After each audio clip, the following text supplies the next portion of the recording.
Greetings, beautiful people. Alright, so in this video I'm going to talk about basically drugs, psychoactive drugs, all different kind of drugs I may be talking about here, if it gets to it. But here's one question. I mean, here's one thing that I've always, put mind to, and one thing that's always kept me in a state of empowerment. And the way I look at it is like this, we attract things into our reality, okay? With our intent, we attract things into our reality. I've already mentioned this in previous videos where I say, you don't look for a guru. They say that the guru, when you're ready, comes looking for you. You don't go looking for a guru, right? But even that, people will be like, okay, I'm gonna be waiting for my guru, but they're always thinking about the guru outside of themselves. All right. Now this goes into many different ways.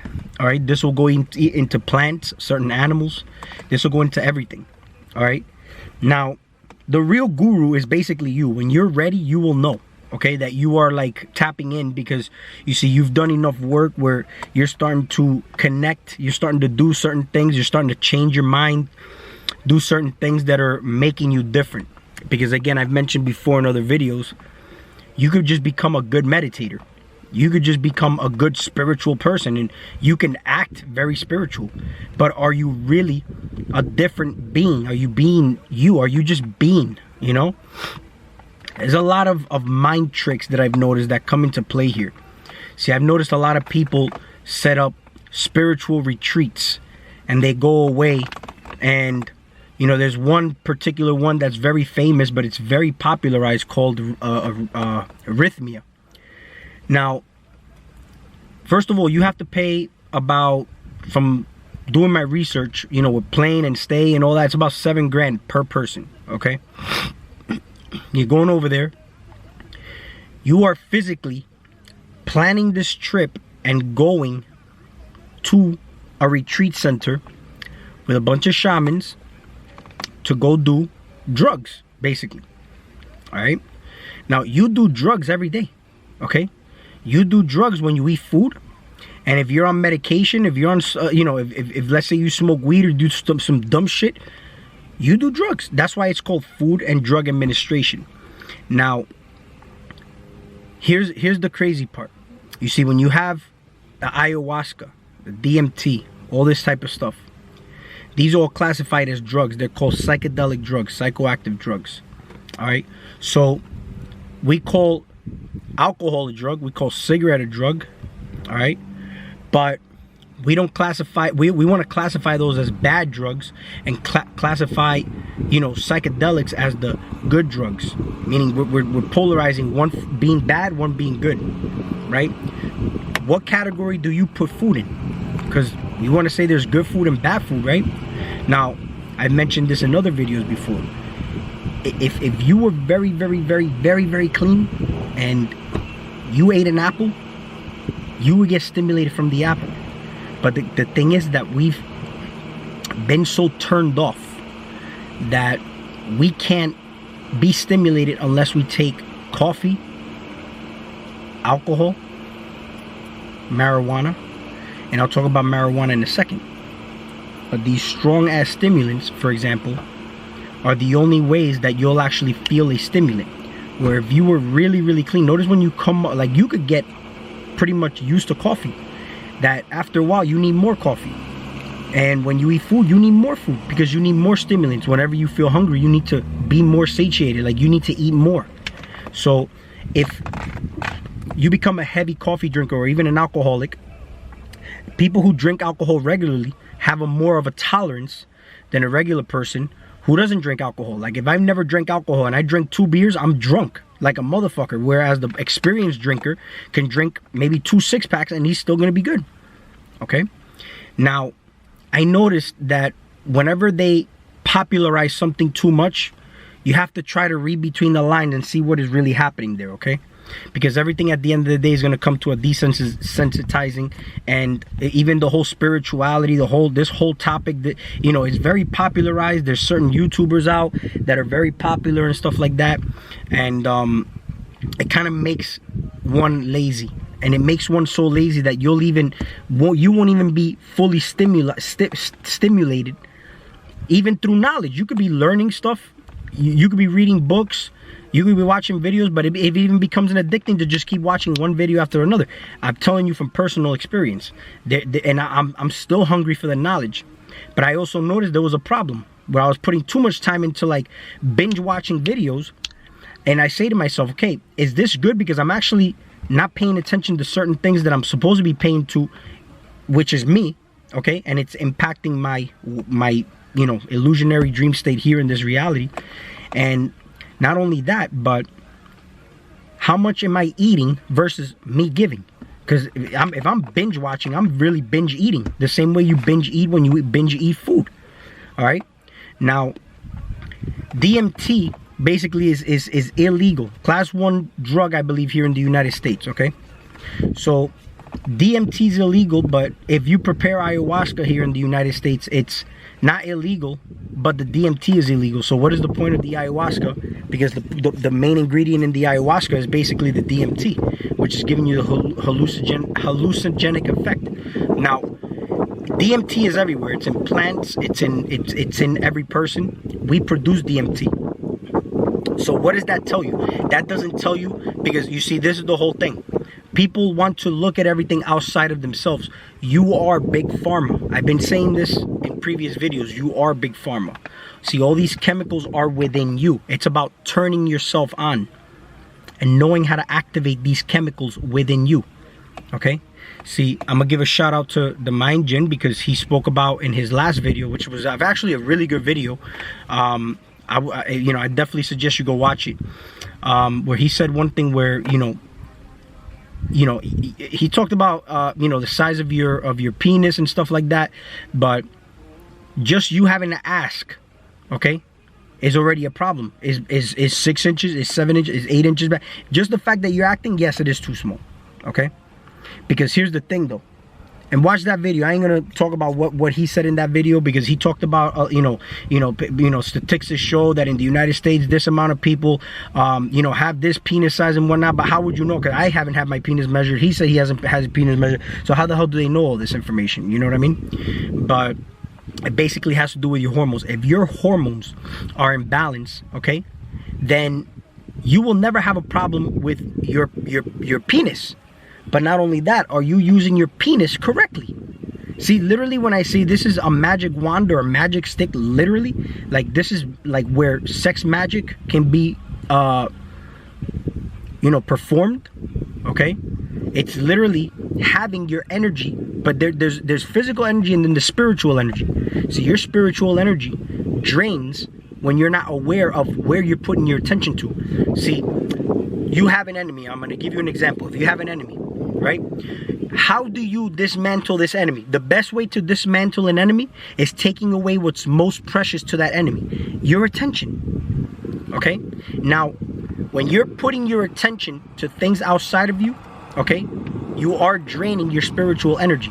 You're draining your spiritual energy when you want to be a follower. You see, when you listen to videos and you want to listen to it coming from a space of, I need the guidance. This was guidance. Instead of it looking at it as a way where you're looking at it and you're knowing now. You're just starting to feel empowered. Because I've been in this boat, and I'm just talking to you from experience. I've watched many videos where I'm like, man, so what about that? And then I'm looking for it, but I'm looking at it from a space of where I'm trying to be guided and being told what to do. In actuality, you need to look at information outside of you as a tool. Okay? Now, when you want to classify these drugs, the ayahuasca and all that, we can utilize these as tools. But the thing is, do you give a young person, a baby, a weapon such as a knife? Because you can use a knife to cut.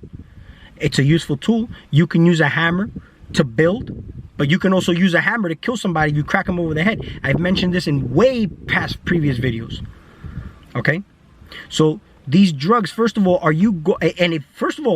if you are in the right mind state, these drugs will find you to some extent. And I'm going to tell you why. Me moving from New York to the South, I've had certain plants growing where I'm literally in a park here, okay? And I see not one person with this specific plant, and I'll make a separate video on this, but not one person with this specific plant. Now, before I got into gardening, maybe this is what even inspired me to start gardening, is I found this plant so beautiful, and people would normally take these plants out of their yard. I did not. I actually even collected the seeds from them and grew more next year. All right? So when you're ready and you change, the drugs or whatever it may be, the shaman will find you. Now, I moved from one state to another. I moved from New York to North Carolina. Notice what I'm saying. I moved from one state to another. Is it possible to do all this gardening in New York? No, because there's no grass space over there to do what I'm doing over here. Even though this is not the biggest space, but man, I've got things growing in the 20s. Okay? In like the 20s and up. Different kinds of things. Food that I've eaten. Things that I have grown, that I have enjoyed watching certain bees and hummingbirds and things coming to my garden. All right? So this is even coming down to some people saying, man, I want to eat clean, but for some reason I can't. I get hungry. I feel like I can't eat clean. I just get these urges. I'm gonna explain one thing to you. If you clean your mind, because a lot of people, they always want to look for a pill. Oh, how do I suppress my hunger? Everything always outside of them. They'll look outside of them and say, how do I suppress my hunger? How do I or they'll try to, stop eating, and then they're fasting. And then what happens is that they get so fucking hungry that when they break their fast, now they're eating more than they originally would have ate before they even went on the fast, because now they're going to they're going to try to eat the world. This has happened to me also. But one thing I notice is this: if your mind is clean and you clean out your mentality, you won't even have the urges to eat garbage. You know why? Because whatever is in you, you are not in harmony with it. But if you're in harmony with the garbage or the aliens you put in you, then you're going to be communicating. That's how these urges come up. It's not you that wants these urges. It's the aliens that are in you. This is why I tell people want to lose weight. People want to do all the first thing to do is clean out your vessel. Clean out your body first. Clean out your mentality. It's not even just cleaning the vessels, cleaning out your mind too. With your imagination, the fire, the golden light. Use everything to your advantage. Use these chakra colors to your advantage. The gold in my hand. Okay, this is the gold chakras. All of them are in my palm. This is why reflexology exists. How do you think people do Reiki? Right? They channel universal energy through their crown chakra, using it through their fingers. But who's the best healer is you on you. Now, certain plants have found me. Okay? I've done research on these plants. Extensive research on these plants. Because I noticed this plant. But you see, a conscious and awareness is noticing these things. You're aware of certain things that present themselves to you in your life. All right? Even the number of your home, your address. Very significant to me. I'm like, whoa, I didn't even fucking notice this. Until I became aware of it. Consciousness and awareness. Those two words are so pretty much closely related to each other. Try to look up what one means comparison to the other. Okay? The name of the street that I'm in is fucking insane. I became aware of this. Moving out from one state to another. Because you move from one physical state, you're literally moving to a different mental state too. Do you think that the people and the things in this state are the same as the ones in New York? No. So this is why even traveling is pretty good, because you get to experience, and everything's an experience. And you got to understand something. If you're going to take these psychoactive drugs, you got to understand that this is an experience. But here's the crazy thing though. There's people where I've looked at reviews, online accounts, where people will say they've seen colors they've never seen before. They've seen aliens or, entities from another dimension, that it's literally like they're talking to you and I. And then, pretty much just say, what did they look like? Well, they were this color, and it's solid, just like I'm talking to you. Do you know that these are aspects of you? But the whole thing is that your brain, okay, your mind, or everything was created literally by you. These are all extensions of you. The same way, if I'm saying, I'm giving you a story of my DMT experience and that I met extraterrestrials, okay, the same way I'm telling you that these extraterrestrials are an aspect of you, the person you're explaining the story to is the same thing. They're an extension of you as well. So you're explaining it the exact same way. So whenever you go in there and you think of it in a human-like state, okay, you're still gonna, first of all, if you're gonna use your brain, at least use it for the awareness of what is serving you and what is not. So for example, if you're going into this psychedelic trip and you see entities and whatnot, okay, the only time you should be using your brain to say, is this serving me or is this not serving me? Should I destroy this or should I not? Should I work through this or should I love it? Because this, look, and this also came across me, the whole story of Beauty and the Beast, okay?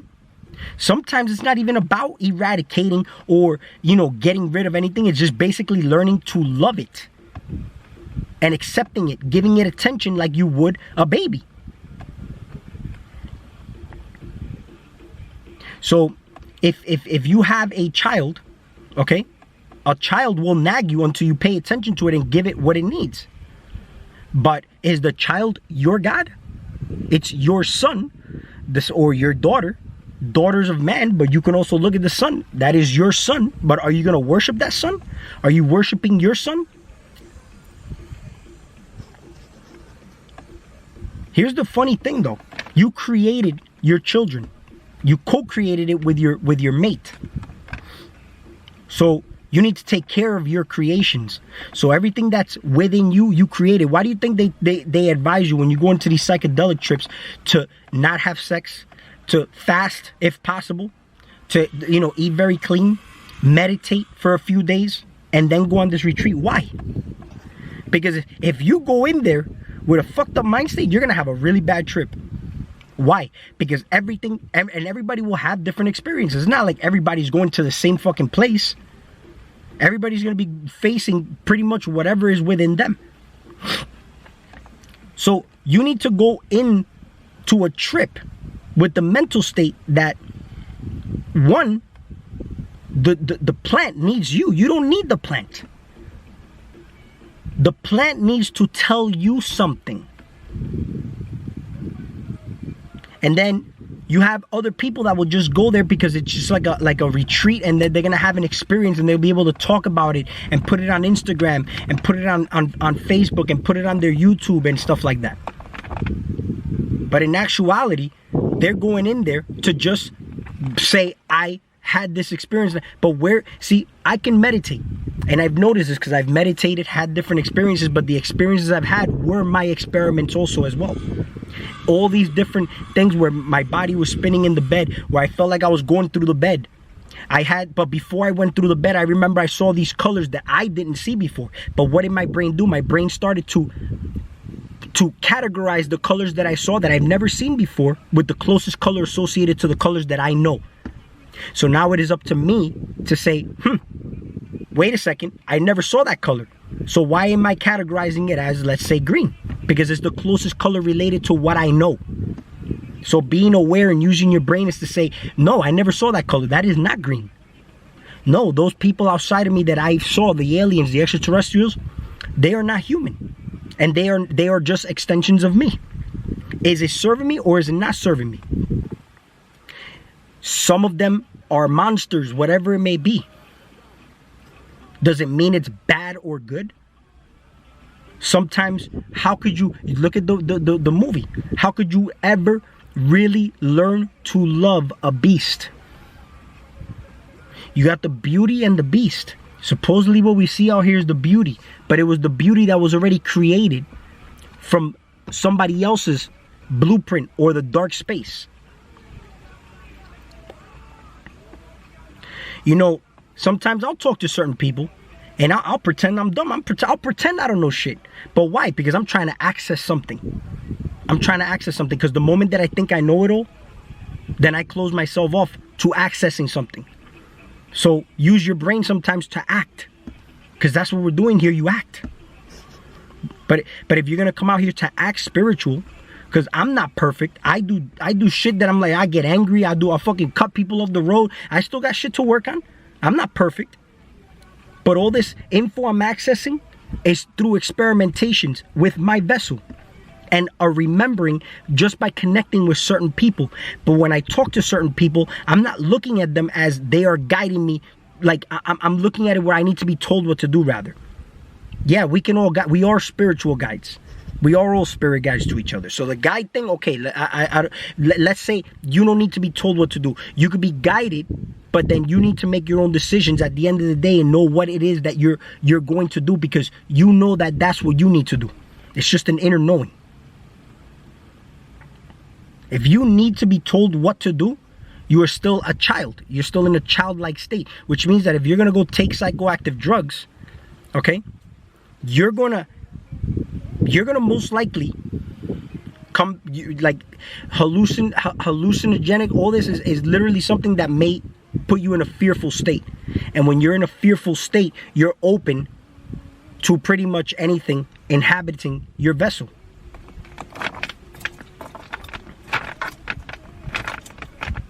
This is a pretty deep topic. And even when you smoke, marijuana, people say I get high off marijuana. But how are you high? When I feel high, I'm like jumping off the walls. That's high to me. But how come when I smoke weed, I'm like all lazy? I want to eat mad food. Why is it that I want to eat more food? I want to devour food like a parasite. Sometimes the high don't even feel good. Why is this though? It could be that you're vibrating higher than the plant, okay, and then when you smoke the weed, if you're vibrating higher than the plant, then the plant brings you down. So you're not really high, you're coming down. And if your plant is vibrating higher than you, then it might feel good.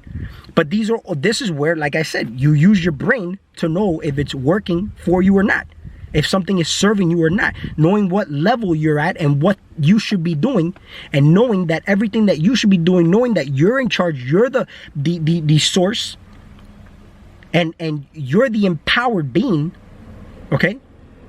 And then you work with others in the love and appreciation frequency. See, look at the whole hippie movement. When we had the hippies and stuff like that, they shut. A lot of people were doing DMT. A lot of people were doing drugs, right? Why did they make it illegal? Why did they crack down on that so hard? It wasn't time, right? That time wasn't the right time for that to be introduced into society. But how come now it's being so popularized now? It's being very popularized now. This is where you need to raise the eyebrow. Be like, what the fuck is going on, right? So you don't become desensitized, because the thing is just the way I look at this is like steroids. See, a steroid is a supplement or a drug, just like supplements when you want to go to the gym and get bigger. But why is it called a supplement? Because you're supplementing for what you need to be intaking, rather than the supplement, which is food. So if you're not eating food, you'd rather take the supplement, okay?